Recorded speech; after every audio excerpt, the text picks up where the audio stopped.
We're up to mitzvah number 132, and today we're going to do 132 and 133.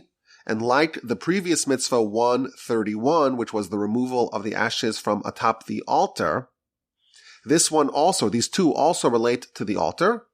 Number 132 is an obligation to always maintain a steady fire atop the altar. And 133 is the prohibition against extinguishing the fire from atop the altar. So you have to have a fire there at all times, day and night. There's a fire atop the altar, whether or not there are sacrifices that need to be processed, as we shall see. And that cannot be extinguished, mitzvah number 132 and 133. As a practical matter, this means that we have to add wood and logs to the pyres, as they're called, atop the altar, morning and night. Now, the Sefer Chinuch, he tells us that there's something very unusual about this mitzvah. The sources and the tradition tells us that there was a miracle in the temple and in the tabernacle, that there was always a divine fire from heaven upon the altar.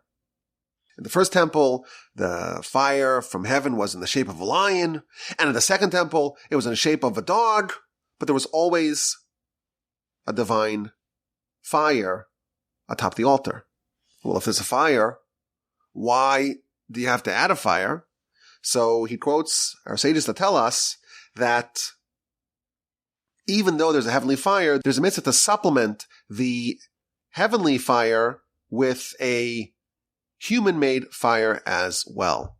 Now, it is interesting, just as a side note, the Midrash tells us that when they moved, when the tabernacle, when they relocated, they had to decamp and travel, and they took apart the whole tabernacle, and they traveled.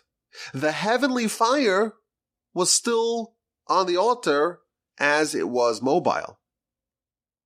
And Rashi in Parshas Bamidbar, at the end of Parshas Bamidbar tells us that they would cover the altar with a special cloth to protect it when it was in transit. And what did they do with the heavenly fire that descended upon the altar? The human fire, we could remove that. When you travel, you take off the fire. But the heavenly fire continued even when they traveled. So Rashi tells us that the fire that was crouching like a lion, they would cover it with a special vessel to protect the cloth shouldn't be singed, shouldn't be burned. But there was always a heavenly fire atop the altar, and even though there's a heavenly fire, there's a mitzvah to also place a human-made fire as well. Now the Sefer Chinuch, he notes something very unusual about this mitzvah. The altar was used to process sacrifices. What do you need to do to make a sacrifice? Well, you need a lot of things. You need a sharp knife to do the slaughtering, and you need all sorts of vessels to process it, and you also need a fire. So why is there a standalone mitzvah to have a fire atop the altar when we have many, many mitzvahs that relate to sacrifices, and the sacrifices mandate that you have a fire? So why is there a separate mitzvah to have a fire even outside of its requirement, its utility to process the sacrifices? And he tells us, and this is one of the major themes of this mitzvah, that yes, aside from the requirement of fire to process the sacrifices, there is a standalone mitzvah to have a fire at all times atop the altar. So this is the positive mitzvah, mitzvah number 132, to have a fire. And then 133 is just the flip side of that, the prohibition not to extinguish the fire from atop the altar. You cannot remove even a single ember from the fire atop the altar. It's a very serious prohibition. In fact, the halacha states that, like many of the prohibitions in the Torah, if someone violates them and it's done in front of witnesses, they could be brought to court and actually be caned, receive lashes for their violation. If someone were to remove even a single ember from atop the fire atop the altar, that would be a violation of mitzvah number 133, and they would be lashed if the requirements to do so are in place. Now, the Sefer Chinuch does tell us that there were times where we would take some fire from atop the altar. So, for example, we had the previous mitzvah that you would take some ashes, some coals from atop the altar. Once you remove it, then it's no longer considered the fire of the altar, and if you were to extinguish it, it would not be a violation. Similarly, the menorah. How do you light the menorah? They would take a fire from atop the altar. Once you remove the fire from atop the altar for the purposes of lighting the menorah, it's no longer considered the fire of the altar, and therefore this prohibition does not apply. Okay, so we have this mitzvah, this idea, you have to have a fire atop the altar at all times, and you cannot extinguish it. And the Sefer Chinuch has a very fascinating essay where he talks about the reason for this mitzvah. And of course, we always remember this is not the actual reason, but this is an idea that can help bring the concept of the mitzvah, bring it down to our level so we can understand it. And he says a few very interesting things. The first thing he tells us is that there is a protocol for miracles. How are miracles done? A miracle, by definition, is a suspension of nature. You have a whole system of nature, and then comes along a miracle, and it's a departure from the rules of nature. So you have water, and the water is just always flat, right? Maybe there's some waves, but it's always flat. And then you have a miracle where suddenly the water split, and the Jews are able to walk in the dry land amidst pillars of water on either side. That is a departure from the normal rules of nature. But when miracles happen, they're always done in a way that minimizes the suspension of nature. And it allows the onlooker to say, well, maybe it wasn't a miracle. So, for example, when the sea split, this is what he tells us, the example that he features. In Exodus chapter 14, verse 21, the verse talks about what happened before the splitting of the sea. There was a strong wind, and it was a fierce wind the whole night. There was like a tsunami. There was like a hurricane. And sometimes it's a feature of cataclysmic weather events. Sometimes the waters just leave the shore and they just leave the sea. And that allows the onlooker to view the miracle as if it was just a natural phenomenon. And that's the rule. Miracles are always minimized. And therefore, given that we have this policy that the Almighty always minimizes the miracle, we are encouraged to do the same. And therefore, if the Almighty gives a steady miracle that a heavenly fire always appears atop the altar, it is incumbent upon us to do what we can to minimize the miracle. And therefore, says the Sefer Chinuch, we have a mitzvah to always have a fire that is of human origin atop the altar, and therefore the miracle of the heavenly fire is not as pronounced. And then he adds, the heavenly fire was almost always invisible. There were some exceptions. There were a few times where there was a heavenly fire. For example, in the 8th day of the inauguration, on the first day when Moshe handed over the reins of the tabernacle to Aaron and his sons, this is the first day of Nisan, so almost a year after the Exodus, the verse tells us, I think this is in chapter 12 or 13 or something like that, of Leviticus, that a fire descended from heaven. Everyone saw it. That was a departure. There was always a fire from heaven, but most often it was invisible.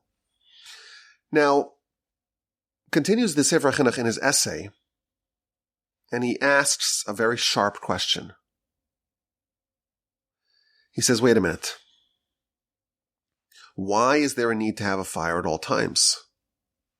After all, the reason why you need a fire is to elevate the sacrifices. Of course, every sacrifice has a different set of protocols.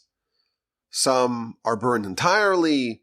A portion of it's given to the Kohen. A portion of it's given to the Kohen and to the owners. But there's always a part of it that is going to be placed upon the altar. And therefore, the fire, it's effectively a means to process the sacrifice. So if this mitzvah was only, the idea behind the mitzvah was only to minimize the miracle, well, then that would only be needed for sacrifices. There would be no requirement to have a steady fire at all times. We have a special mitzvah to have a fire even when it's not being used to process the sacrifices. And the example that we gave earlier would apply. You need to have a sharp knife to do a sacrifice. Yet there's no mitzvah in the Torah to have sharp knives. It's part of what you need to facilitate the mitzvah, but it's not a standalone mitzvah. So therefore, this idea that we're trying to minimize the miracle, it would not suffice for this mitzvah entirely. And then he says something very interesting. He says a few very, very interesting fundamental principles. He tells us that a person can be a receptacle of divine blessing that can then permeate the entire world. And he recalls what he said in mitzvah number 97. Mitzvah number 97 relates to the showbreads. And he said over there that the reason why we have breads in the temple is because everything in the temple received divine blessing. And if you want to have divine blessing in bread, in grain, in sustenance, in nourishment throughout the world, you have to have a foothold of that in the temple. And therefore there was bread, 12 showbreads in the temple. And because there was bread in the temple, those breads received divine blessing. And once the blessing found a foothold in the temple in bread, that can then cascade outwardly to all the other breads in the world. And thus, the showbreads served as a means to receive divine blessing in all food worldwide. You have to have something that the blessing can grab a foothold in. And once it's there, it could spread to everything of its type. And the bread of the showbreads, that serves as a receptacle of the divine blessing for bread. And once you have a bread in the temple that is full, replete with divine blessing, from there it could spread to all other breads. Says the Sefer Chinuch, just as we want blessing in bread, we want blessing in fire. We want there to be fire at all times in the temple, because fire needs to have a blessing. And the word that he says is an incredible line. There has to be a mitzvah in fire in the temple, because all humanity has fire within them, like fire in your belly. And we want the fire, the dynamism, the energy that is present in all humanity to be blessed.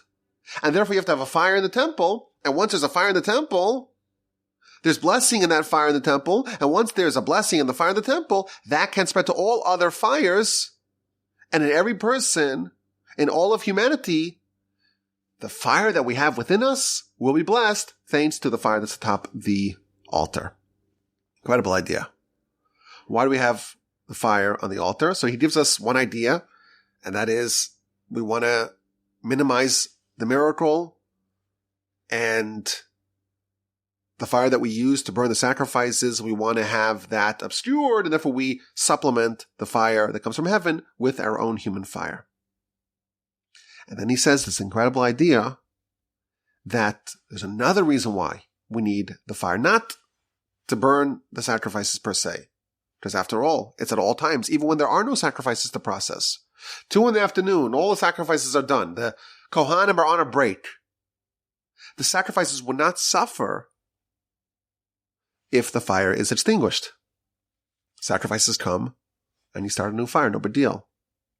But we want fire just for the sake of the fire because we want blessing in fire. And once there's blessing and fire in the temple, that can permeate, that can spread to the fire within every person.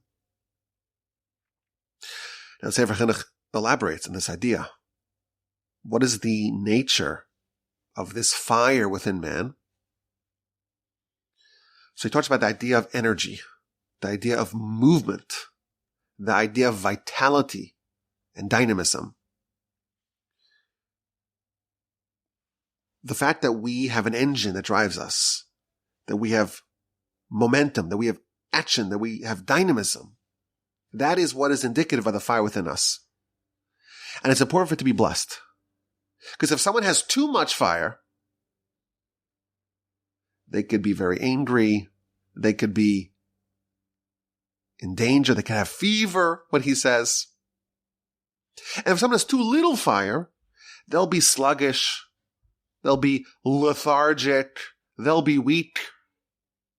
And therefore you have to have blessing in the fire. The right amount of excitement and dynamism and action. The right amount of fire in your belly, but not too much. You need the Goldilocks zone. No more, no less. And therefore you have to have the fire be blessed. Too much fire, it's destructive. Too little, there's not enough vitality. And therefore you need blessing and fire in the world. And therefore you have blessing in the fire in the temple. A beautiful idea. Number one, the idea that miracles are obscured. Number two, that we all have some fire, some energy, some dynamism that drives humanity. And it needs a blessing. It needs to be properly balanced. Not too much and not too little. And for that reason, we have this unusual mitzvah that totally independent of the utility of the fire to process sacrifices, there is a mitzvah to have a steady fire atop the altar at all times. Now, as he always does, the Sefer Chinuch provides us a sampling of mitzvos.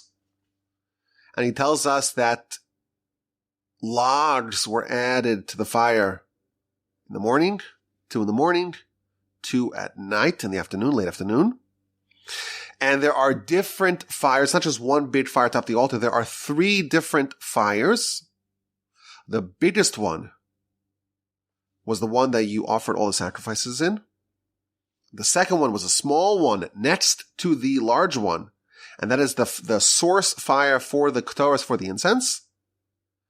And the third one, there was a third fire atop the altar that was never, ever used. It was just a fire. And it was not used for anything besides for this mitzvah, mitzvah number 132 and 133, to always have a fire atop the altar. Now, I will tell you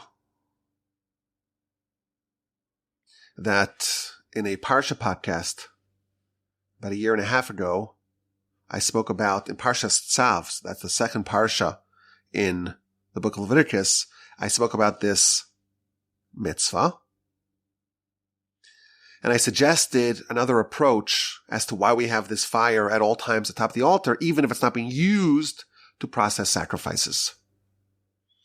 I think it's a nice idea. I would like to suggest it here as well. We know that a mitzvah could be the byproduct of a given set of factors. You have to have an opportunity to do the mitzvah. You have to have the ability to do it. You have to have the drive to do it. And you have to execute upon your desire to do the mitzvah. I wanted to suggest that when you have a fire atop the altar, what does that mean? It means that you are always ready should the opportunity arise to do a sacrifice, to do service for the Almighty. You are always ready for it. Suppose it's 2 p.m. and there are no sacrifices.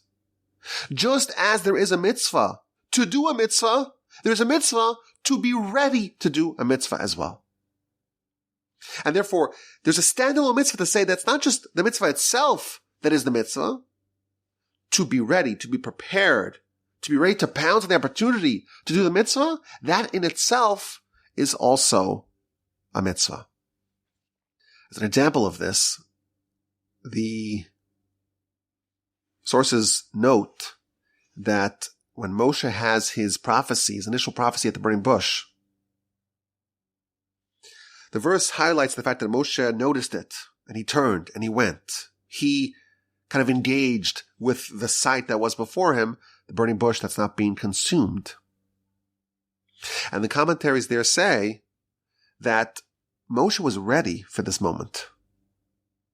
Yes, there was the opportunity, but he was also prepared for it. And the commentaries tell us that he sees the opportunity, he sees the moment, but had he not seized the moment, had he not been ready, he would not have been selected. All of the giants, all of our heroes are ones that accomplish great things. But they don't accomplish great things because they have more opportunities to accomplish great things.